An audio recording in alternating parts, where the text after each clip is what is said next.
Joy to the world, the Lord is come. Let earth receive her King. Dear friends, நாம இப்போ வந்திருக்கிறது சுவிசேஷபுரம். சுவிசேஷபுரம் திருநெல்வேலி டிஸ்ட்ரிக்ட்ல இட்டமொழியிலிருந்து திசைமலை போகிற வழியில இருக்குது. இப்போ நீங்க சுவிசேஷபுரத்தையும் அங்குள்ள சர்ச்சையும் பாருங்க. நான் அதனுடைய ஹிஸ்டரியை சுருக்கமா சொல்றேன், கேளுங்க. ஒருங்கிணைந்த திருநெல்வேலி திருமண்டலத்தின் பாரம்பரியமிக்க கிறிஸ்தவ குடியேற்றங்களில் முக்கியமான கிராமம் சுவிசேஷபுரம். கனம் ஜே முல்லர் ஐயர் அவர்களின் முயற்சினால் கனம் CTE ரேனியஸ் அவர்களால் நிறுவப்பட்ட கிராமமே சுவிசேஷபுரம். 1835க்கு பின்னர் திருநெல்வேலிக்கு கிழக்கு பகுதியில் தற்போது உள்ள இட்டமொழி, ஆனந்தபுரம், நெடுவிளை பகுதியிலும் தெற்கே பேப்பலாங்குளம் பகுதியிலும் உள்ள சபைகளையும் வழிநடத்த இட்டமொழி அருகில் ஒரு மிஷன் மையம் அமைக்க வேண்டும் என கனம் ரேனியஸ் ஐயர் எண்ணினார். அச்சமயத்தில் இட்டமொழி அருகில் இருந்த கிருஷ்ணாபுரம் என்ற கிராமத்தில் புதிதாக கிறிஸ்து சபையில் சேர்க்கப்பட்ட மக்களுக்கு மற்ற மக்களாலும் திருடராலும் துன்பம் உண்டானது. ஜனங்கள் தங்கள் நகைகளை பனை மரங்களில் வைத்து பாதுகாக்க வேண்டிய நிலையில் இருந்தனர். இதை அறிந்த கனம் ரேனியஸ் ஐயர் அவர்கள் அங்கே ஒரு நிலத்தை வாங்கி அதில் கிறிஸ்தவர்களை குடியமர்த்த வேண்டும் என்று எண்ணினார்.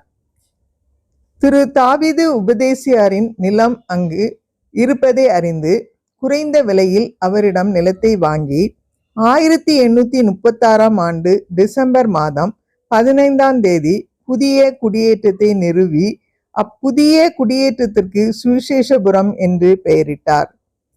அந்நிகழ்வில் ரேனியஸ் ஐயருடன் ஷாப்டர் ஐயரும், முல்லர் ஐயரும், லண்டன் மிஷனரி சங்கத்தை சார்ந்த ரசல் ஐயரும் மற்றும் அநேக சபை ஊழியர்களும் பங்கு பெற்றனர். கிறிஸ்து சபையில் சேர்ந்த மக்களிடையே சமாதானம் நிலவ ஆரம்பித்தது. கனம் ரேனியஸ் ஐயர் அப்புதிய குடியேற்றத்தை மிஷனில் கிழக்கு மற்றும் தெற்கு பகுதிகளில் தலைமை இடமாக்கி முதல் குருவாக கனம் ஜே முல்லர் ஐயர் அவர்களை இங்கு பணி அமர்த்தினார். கனம் ரேனியஸ் ஐயர் மற்றும் முல்லர் ஐயர் ஆகியோரின் முயற்சியினால் ஒரு சிற்றாலயமும் பங்களாவும் கட்டப்பட்டது.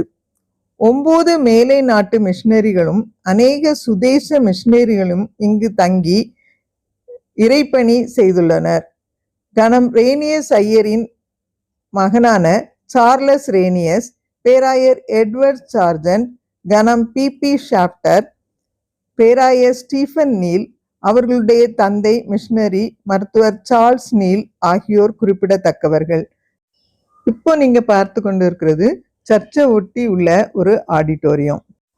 கனம் சார்ஜன்ட் ஐயர் அவர்கள் 1842 முதல் 1851 வரை ஸ்தல குருவாக இருந்து பணி செய்தார். இப்போது உள்ள ஆலயம் கனம் சார்ஜன்ட் ஐயர் அவர்களால் 1847 அடித்தளமிடப்பட்டு 1849 கட்டி முடிக்கப்பட்டு ஜூன் மாதம் 6ஆம் தேதி பிரதிஷ்டை செய்யப்பட்டது. 1891 முதல் 1912 வரை கனம் சிமியோன் ஐயர் அவர்கள் ஸ்தல குருவாகவும் சுவிசேஷபுர சர்க்கிளின் முதல் சேர்மனாகவும் இருந்தார். தன் இறுதி காலம் வரை இங்கு ஊழியத்தை நிறைவேற்றினார். அவருடைய கல்லறை ஆலயத்தின் பின்பகுதியில் உள்ளது. 1858ஆம் ஆண்டு ஒரு ஆரம்ப பள்ளியும் பெண்கள் விடுதியும் ஆரம்பிக்கப்பட்டது. 1940ஆம் ஆண்டு அப்பள்ளி நடுநிலை பள்ளியாக தரம் உயர்த்தப்பட்டது. இப்போ நீங்க பாக்குறது சர்ச்சோட ஒட்டி இருக்கிற ஒரு திருமண மண்டபம். இது அனைவருக்கும் பயனுள்ளதாக இருக்கிறது.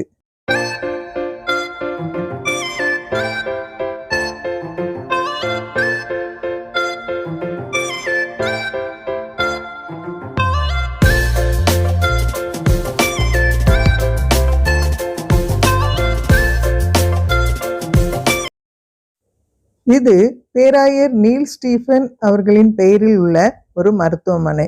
இந்த மருத்துவமனையும் ஆலயத்தை ஒட்டி தான் காணப்படுது.